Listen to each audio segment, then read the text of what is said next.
رحمان بابا فرمایي وای چې نصیب یې سینه چا که زړه افکار شو، جرس ځکه په فریادو په چغار شو، چې نه دا د عاشقۍ په عاشق وشوه، د غفلت له خوبه پاڅېده بیدار شو.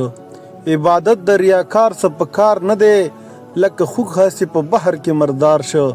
د جاهل زهد په زهد حساب نه دی، لکه مال په خمرو خرڅ د خمر خوار شو. مشقت د نادانانو واړه پوچ دی، لکه بې باران ابر تش غبار شو. علمیت د بې عملو عالمانو، لکه ګنج د کتابونو په خره بار شو.